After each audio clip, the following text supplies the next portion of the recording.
최근에 정장을 입는데, 정장 입으려고 할 때요, 와이셔츠를 딱 입었는데 와이셔츠가 저한테 이런 말을 하는 것 같았어요.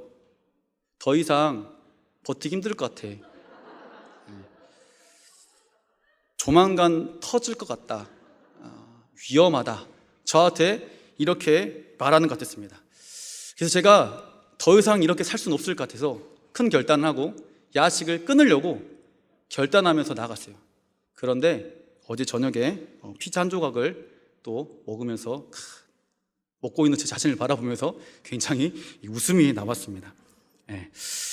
솔직히 저는 저의 배둘렘이 좀 많이 늘어나고 있다는 것을 알고 있었습니다. 하지만 모르는 척 인정하고 싶지 않았습니다. 괜찮아, 괜찮겠지, 이렇게 그냥 인정하고 싶지 않았어요. 자, 이런 모습을 보고 있는데 하나님께서 저희 갑자기 이런 말씀하시는 것 같았어요. 요셉아, 너 혹시 너의 신앙은 괜찮니? 이렇게 물어보는 것 같았어요. 너 지금 예배드리는 것, 그리고 기도하는 것, 찬양하는 것, 사역하는 것, 혹시 야성을 잃어버린 사자처럼, 정말 이빨 빠진 사자처럼 네가 지금 그렇게 신앙생활로 있지 않니라고 말씀하는 것 같았었고요. 사실 알고 있었지만 모른 척하고 있는 제 자신을 사실 좀 발견하는 시간이었습니다. 오늘 저에게 주신 이 하나님의 말씀인데, 함께 말씀을 나누면서 여기 있는 모든 분들이 함께 하나님의 은혜를 경험하고 우리의 신앙을 점검하는 귀한 시간 되길 소망합니다. 오늘 본문 말씀은 예수님께 마리아가 향유를 붓는 그런 사건입니다. 굉장히 인상적인 사건이어서요, 마태복음, 마가복음, 누가복음, 요한복음 이 사복음서에 다 기록되어 있는 말씀입니다. 오늘 말씀의 줄거리를 한번 보면 예수님께서 베단이라는 곳에 이렇게 가세요. 근데 그곳에 잔치가 벌어집니다. 이 잔치가 벌어지고 있을 때 마리아가 갑자기 향유, 굉장히 비싼 향유 나드 한 근이라 기록되어 있는데, 향유를 예수님의 발에 붓습니다. 그러고 나서 발로 붓는 거 끝나는 것이 아니라 갑자기 머리털로 막 발을 씻기 시작하는 거예요. 그걸 본 가룟 유다가 이렇게 말하는 거예요. 너 지금 뭐 하는 거야? 막 버럭버럭 화를 내요. 그 비싼 것을 왜 그렇게 허비하고 낭비해? 라고 버럭버럭 막 화를 내거든요. 그때 예수님께서 이 마리아가 왜 이렇게 행동했는지 예수님께 설명하시는 게 오늘 사실 본문의 줄거리입니다.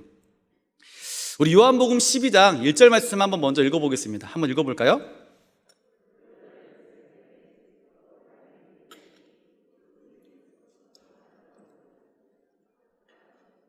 네, 2절에 보면 거기서 잔치할세라고 해요. 6월절 열세 전에 예수께서 베단이 이르시니 그곳은 예수께서 죽은 자 가운데서 살리신 나사로가 있는 곳이라. 그리고 2절에 좀 보면요, 거기서 예수를 위하여 잔치할세까지 나와 있어요. 많은 사람들이 이 요한복음 12장 1절 2절 말씀을 보면서 이런 말을 합니다. 예수님이 베다니에서 나사로가 열어놓은 잔치에 참여했다라고 우리는 생각할 수 있습니다. 그렇지만 성경은 정확하게 말하고 있는 게 마가복음 14장가요, 그리고 마태복음 26장에 이곳은 베다니의 이 나사로의 집이 아니라 나병 환자 시몬의 집이라고 성경은 분명히 기록하고 있습니다.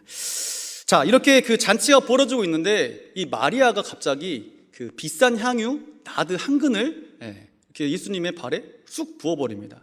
그것을 본 이 가룟 유다의 반응이 오늘 본문에 나와 있습니다. 우리 요한복음 12장 4절 5절 말씀 한번 읽어보겠습니다. 제자 중 하나로서 예수를 잡아줄 가룟 유다가 말하되 이 향유를 어찌하여 300데나리온에 팔아 가난한 자들에게 주지 아니하느냐 하니. 아멘. 분명히 이 가룟 유다가 본 거예요. 이 향유 나드 한 근, 엄청난 숫자거든요. 엄청난 금액이에요. 가룟 유다가 분명히 벌써 계산했어요. 300데나리온이다 라고 말합니다. 이 300데나리온이 어떤 의미냐면, 그 당시 하루 남자가 일했을 때, 젊은 건장한 청년이 열심히 일했을 때 번 금액이 1데나리온. 그러니까 1데나리온인데 1년을 365일 나누면요, 365일 가운데 주일 빼고요, 명절 빼면 약 300일 동안 젊은 남자가 하루도 안 쉬고 안 먹고 안 쓰고 안 놀고 모아야지 모을 수 있는 엄청난 금액이었습니다. 그것을 한 방에 예수님 발에 부어버리는 거예요. 그럴 때 가룟 유다가 딱 보고 말합니다. 야, 너 뭐 하는 거야? 굉장히 합리적이지 않습니까? 굉장히 이성적이고요, 굉장히 똑똑한 거예요. 우리가 생각했을 때, 맞아, 그냥 가난한 자들에게 그 정말 많은 금액을 모아서 좀 나눠주고 좀 먹여주고 그러면 훨씬 나을 텐데 라는 생각을 할 수 있습니다. 역시 예수님을 따르는 누구였죠? 가룟 유다. 그런데 사실 이 가룟 유다의 속셈이 뒤에 나와 있어요. 그게 바로 6절입니다. 우리 6절 말씀 한번 보도록 하겠습니다. 한번 읽어보겠습니다. 시작.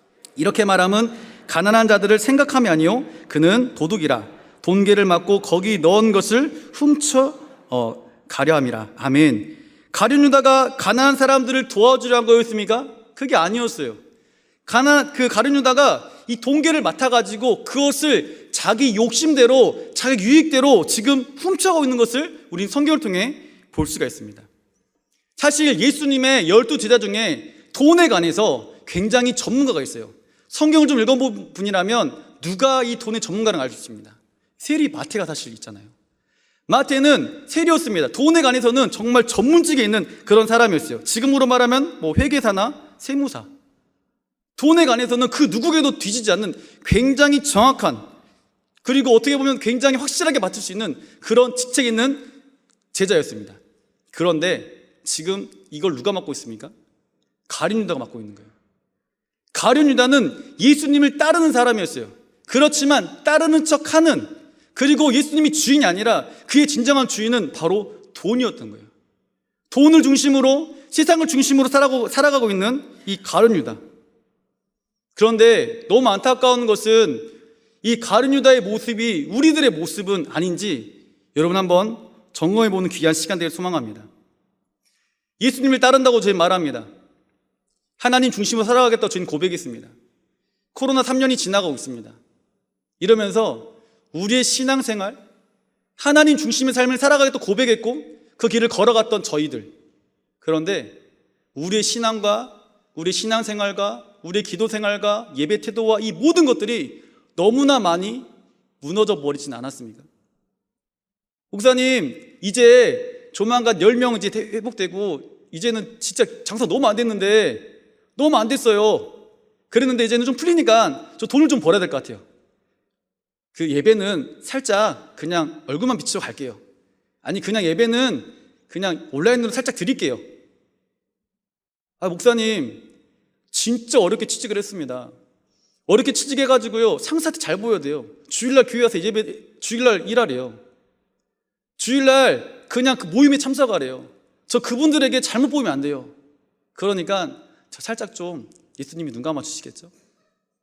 목사님, 건강이 안 좋았는데 지금 이제 막 회복이 되고 있는데 지금 너무 위험하잖아요. 그래서 저 좀 더 건강해지면 하나님께 예배드리고 기도와 찬양할게요. 상황과 환경 가운데 자꾸 우리가 변해가고 있는, 하나님 말씀 주신 사명, 이거를 다 접어가지고 휴지통에 살짝 갖다 놓고 아닌 척 하고 있는 우리의 모습은 혹시 있지 않습니까? 사실 저희는 알고 있어요. 신앙생활 이렇게 하면 안 되는 거 알고 있고요, 기도생활 이렇게 하면 안 되는 거 알고 있습니다. 예배, 찬양, 헌신, 하나님 앞에, 하나님 중심, 우리 이렇게 하면 안 되는 거 우리는 알고 있어요. 그렇지만 모르는 척, 아닌 척, 방관하고 있지 않습니까? 오늘 하나님께서 저에게 하신 말씀이었어요. 요셉아, 너 아닌 척 하지 마. 너 모르는 척 하지 마. 너 방관하지 마. 주님께서 제게 말씀하신 것 같았어요. 우리 시간 두 주먹을 불끈 쥐고, 저를 따라해 보실래요? 두 주먹을 불끈 쥐고 정신 차리자! 다시 한번 정신 차리자! 다시 한번 정신 차리자! 여러분, 정신 차리는 은혜가 있길 간절히 소망합니다.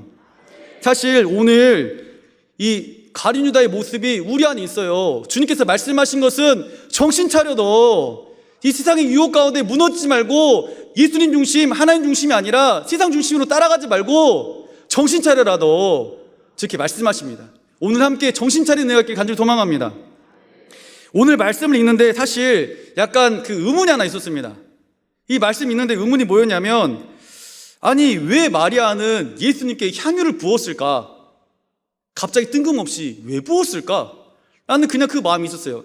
이 마태복음과 마가복음에 보면 예수님께 향유를 머리에 부었대요.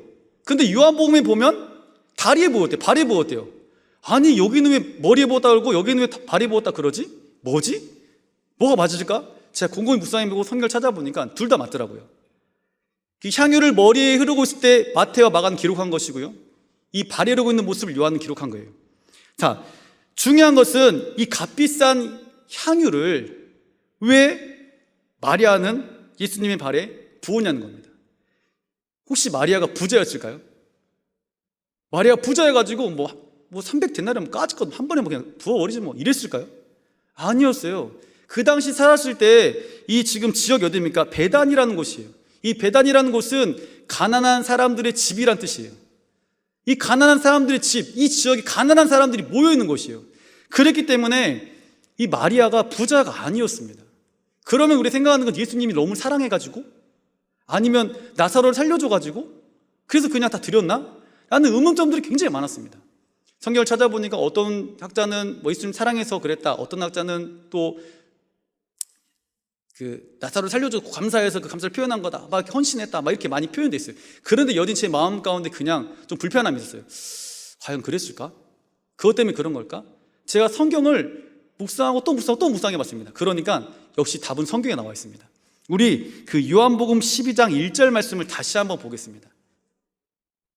다시 한번 보면요, 유월절 엿새 전에 예수께서 베단이 이르시니, 유월절에 예수님께서 엿새 전에 6일 전에 지금 베단이 이렇습니다. 예수님은 분명히 베단이 오셨어요. 그런데 이 번역 성경을 보니까 사실 성경 원어를 보니까 빠진 게 있더라고요. 그게 뭐냐면 접속사 그러므로예요. 성경 원어를 보면 그러므로가 빠져 있더라고요. 그러므로 유월절 엿새 전에 예수님께서 베단이에 이르시니 말이에요. 예수님이 베단이 오신 이유는 십자가의 그 고난의 길을 걷고자 그러므로 오신 거예요. 그냥 오신 게 아니었습니다. 그리고 지금 왔는데 지금 뭐가 벌어졌습니까? 잔치가 벌어져 있는 거예요. 자, 요한복음 첫 번째 요한복음 2장에 보면요, 예수님의 잔치, 첫 번째 잔치 나옵니다. 물이 포도주 되는 이 가나 혼인잔치가 나옵니다. 그리고 오늘 12장이 마지막 잔치인 거예요. 분명 2장에서 물이 포도주 된 사건은 우와, 이분이 정말 살아계신 메시아야, 예수님이셔, 우리 구원자야라는 그 놀라운 사건을 통해서 예수님 기쁠 수밖에 없었습니다. 그렇지만 12장에 나온 곧 십자가를 걸어가야 되는 예수님 앞에 잔치는 벌어져 있어요. 예수님 마음 어땠을까? 자, 그 마음이 오늘 본문 27절에 나와 있습니다. 우리 27절 말씀 한번 읽어보겠습니다. 지금 내 마음이 괴로우니 무슨 말을 하리요? 아버지여, 나를 구원하여 이때를 면하게 하여 주옵소서. 그러나 내가 이를 위하여 이때에 왔나이다. 아멘. 지금 무슨 말이냐면, 하나님, 사실 저 너무 괴롭습니다. 저 너무 힘듭니다. 피했으면 좋겠습니다. 예수님의 솔직한 마음이었습니다. 분명히 잔치는 벌어져 있지만 예수님 그 안에서 기쁠 수가 없었어요. 초상집이었어요. 사실은 곧 죽을 거니까, 곧 십자가를 걸어가야 되니까. 잔치 있었던 예수님은 초상집 같은 그 마음으로 힘들었습니다. 그런데 그때 마리아가 예수님의 마음을 정확하게 읽은 거예요. 자, 오늘 12장 3절 말씀 한번 띄워주실래요? 보면 마리아는 지극히 비싼 향유 곧 순전한 낫 한 근을 가져다가 예수의 발에 붓고 이렇게 써있죠. 그런데 여기에도요, 빠진 접속사가 하나 있습니다. 바로 뭐냐면 그러므로예요. 원어 성경을 찾아보니까 여기도 그러므로라는 단어가 빠져 있더라고요. 그러므로 마리아는 지극히 비싼 향유 곧 순전한 낫 한 근을 가져다가, 예수님의 마음을 지금 누가 읽은 겁니까? 마리아가 읽은 거예요. 예수님이 지금 잔치에 계시지만 예수님의 그 심정은 고통스럽고 괴롭고 피하고 싶구나, 그것을 마리아가 읽은 거예요. 예수님의 눈물을 읽고 예수님의 그 마음을 읽고 예수님의 그 심정을 마리아가 읽은 거예요. 예수님의 그 심정을 마리아는 통한 거예요. 그러므로의 마리아의 그 믿음이 있었던 걸 여러분 믿으시길 바랍니다. 그런데 궁금한 것은 또 있었습니다. 그게 뭐였냐면, 마리아는 예수님이 아무도 몰랐는데 어떻게 예수님의 그 죽음에 대해서 마리아는 알 수 있었을까? 수많은 사람들 몰랐습니다. 심지어 제자들도 몰랐어요. 그런데 어떻게 마리아는 예수님의 그 죽음에 대해서, 십자가의 그 길에 대해서 알고 있었을까? 오늘 보면 마리아가 등장합니다. 성경에 보면 마리아가 많이 등장해요. 뭐 막달라 마리아 등장하고 예수님의 어머니 마리아 등장하고 오늘 베다니 마리아도 등장하고 마리아가 굉장히 많이 등장합니다. 중요한 거는 베다니 마리아를 설명할 때 꼭 등장하는 단어가 있습니다. 그게 뭐냐면 우리 누가복음 10장 39절입니다. 노란색 글씨 읽어봅니다. 시작. 주의 발치에 앉아. 이 베다니 마리아를 설명할 때는 주의 발, 이 발이라는 단어가 한 번 등장해요. 그리고 오늘 본문 우리 12장 3절 말씀 한번 볼까요? 12장 3절에 보면요, 또 노란색 글씨 읽어봅니다. 시작. 아멘. 예수의 발에 부었다. 이 마리아를 설명할 때는 자꾸 단어가 뭐 등장하죠? 발이 등장하는 거예요. 발치에 앉았고 발에 부었고, 발 근처에서 뭐 했습니까? 마리아는 주님의 말씀을 들었어요. 주의 말씀을 마리아는 항상 사모하며 들었던 거예요. 그랬기 때문에 예수님의 마음을 정확하게 읽을 수 있었어요. 예수님의 마음을 읽었던 그 마리아, 예수님과 심정이 통했던 그 마리아는 예수님의 발을 사모했고 말씀을 사모했어요. 우리는 하나님의 말씀, 하나님의 뜻이 무엇인지, 하나님의 마음이 무엇인지 항상 물어봅니다. 그리고 알고 싶어요. 오늘 성경에 말하고 있어요. 말씀을 가까이 했던 마리아는 예수님의 마음을 정확하게 읽었습니다. 우리는 어떻습니까? 하나님 말씀을 가까이 하고 계십니까? 아니에요. 스마트폰, TV, 시간이 없어도, 시간을 쪼개서라도, 재방송으로라도 저희는 엄청 열심히 봐요. 스마트폰 손에서 떼질 않습니다.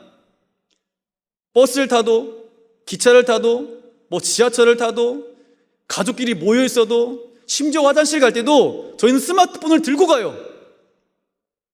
목사님, 저 스마트폰으로 성경 보는데요, 하는 분도 간혹 있을 수 있어요. 간혹 있을 수 있지만 많은 분들이 사실 하나님 말씀을 가까이 하는 것이 아니라 스마트폰을 가까이 하고요, TV를 가까이 하고요, 다른 것을 가까이 하는 거예요. 우리는 하나님의 마음을 알 수가 없는 거예요. 더 안타까운 것은 우리가 말씀을 가까이 안 하는 것뿐 아니라 예배도 마찬가지예요. 목사님, 코로나입니다. 그냥 주일날 한번 예배 드리고 그냥 말게요. 아이고, 주일날 오는 것도 목사님 정말 장난 아니에요. 엄청 힘들어요. 이런 분도 많이 계시거든요. 내가 늦잠 잤습니다. 좀 몸이 피곤합니다. 온라인으로 그냥 예배 한번 드리지 뭐. 이런 분도 엄청 많아요. 한 주간 성경 안 봅니다. 한 주간 예배 딱 한 번 드립니다. 그리고 우린 하나님의 뜻을 알길 원합니다. 절대 알 수가 없겠죠. 그 수많은 사람 중에 유일하게 마리아가 예수의 마음과 심정이 통했던 것처럼 우리가 예수님과 심정이 통하자면 하나님 말씀 가까이 해야 되는 거예요. 예배를 회복하셔야 돼요. 우리가 TV, 우리가 스마트폰, 우리가 다른 것에 가까이 하는 것이 아니라 말씀을 가까이 하시고, 예배를 가까이 하시고, 기도를 가까이 하시고, 교회를 가까이 하시고, 셀 모임을 가까이 하시고, 그 놀라운 은혜가 있을 때 우리 안에 하나님의 그 마음을 정확하게 아는, 하나님의 그 뜻을 발견하는 그런 은혜가 있을 줄 믿습니다. 마리아가 여기서 끝낸 게 아니더라고요. 발에 향유를 붓습니다. 그러고 나서 더 황당한 모습을 해요. 그게 무엇이냐면 요한복음 12장 3절 말씀 한번 파란색 글씨 읽어볼까요? 자, 시작. 자기 머리털로 그의 발을 닦으니. 아멘. 향유를 붓는 걸로 끝나는 것이 아니라요, 마리아가 자기의 머리털로 발을 닦는 거예요. 당시 그 시대 상황 가운데 전혀 이해할 수 없는 그런 상황이에요. 그 당시 이스라엘은 먼지가 굉장히 많았습니다. 흙이 많이 날렸어요. 샌들 같은 걸 신고 다닙니다. 그랬기 때문에 발이 더러울 수밖에 없었어요. 그래서 발이 더러운 많은 사람들이 집에 오면 종이 그 발을 깨끗이 닦아주는 역할을 했습니다.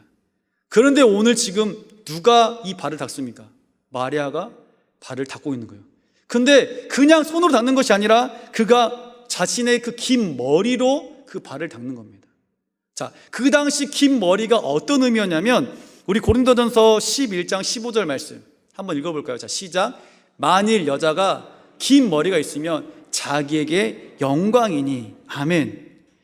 당시 긴 머리는 여자의 영광이었고요, 공식적인 자리에서는 머리를 절대 풀지 않았습니다.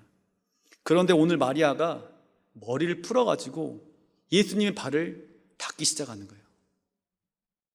마리아가 왜 그랬을까요?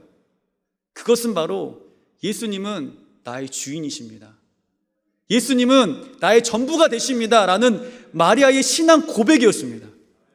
사실 오늘 예수님께서 이 고백을 우리에게 듣고 싶지 않을까? 예수님께서 저에게 요셉아, 지금 너의 입술 가운데 내 주인은 바로 주님이십니다 라고 고백하는 그 신앙의 고백이 지금 너의 입술에서 다시 고백되기를 소망한다라고 주님께서 우리에게 말씀하지 않을까? 마리아의 행동을 보고요, 가룟 유다는 분명히 막 버럭버럭 화를 냈지만 예수님은 다른 말씀을 하세요. 자, 오늘 본문 12장 7절 말씀 한번 읽어보겠습니다. 시작. 예수께서 이르시되 그를 가만두어 나의 장례날을 위하여 그것을 간직하게 하라. 장례날을 위하여 그를 간직하게 하라 말씀하세요. 동일한 예수님을 앞에 두고 유다는 예수님을 넘겨줄 고민을 하고 있고, 동일한 예수님 앞에 마리아는 장례를 준비하고 있습니다. 예수님의 마음을 정확하게 알았던 마리아, 예수님의 마음을 감동시켰던 마리아. 나는 지금 마리아처럼 예수님의 마음을 감동시키고 있습니까? 나는 지금 마리아처럼 예수님의 마음을 정확하게 읽고 있습니까? 아니면 가룟 유다처럼 예수님의 마음을 아프게 하고 있습니까? 제가 처음에 그 말씀 드릴 때 이런 말씀 드렸어요. 베들레헴이 굉장히 충만해졌다. 알았습니다. 알았는데요, 제 마음까지 드는 마음이 뭐였냐면, 오늘만 더 먹자, 내일부터 운동하지, 내일부터 하면 되잖아. 자꾸 제가 내일로 미루고 또 내일로 미루고 또 내일로 미루고 있어요. 그런데 신앙생활도 지금 우리가 이러고 있지 않습니까? 하나님 앞에 예배 중심, 아 맞아, 내가 지금 예배 이렇게 드리면 안 되는데, 내가 새벽을 이렇게 못 깨우면 안 되는데, 아 내가 기도 너무 안 하면 안 되는데, 내가 너무 세상적으로 살아가면 안 되는데, 예수님 중심이 아니라 세상의 중심으로 살아가면 안 되는데, 저희는 사실 알고 있습니다. 그런데 내일부터 예배 가면 되지, 내일부터 기도하면 되지, 내일부터 이제 뭐 좀 해보면 되지, 아 내일부터 성경 보면 돼, 자꾸 내일로 또 내일로 미루고 있지는 않습니까? 이렇게 살면 안 된다고 주님 우리에게 말씀하십니다. 더 이상 이렇게 이대로 살지 마시고 오늘 믿음으로 결단하는 은혜가 있길 소망합니다. 말씀을 가까이 하시고 교회를 가까이 하시고 예배를 사모하는 은혜가 있길 원합니다. 예수님의 마음을 유일하게 알았던 마리아, 십자가는 그 길목에 예수님 발에 값비싼 향유를 부었던 마리아, 그 믿음의 행동, 그 믿음의 결단이 오늘 살아가는 저와 여러분에게 있기를 간절히 소망합니다.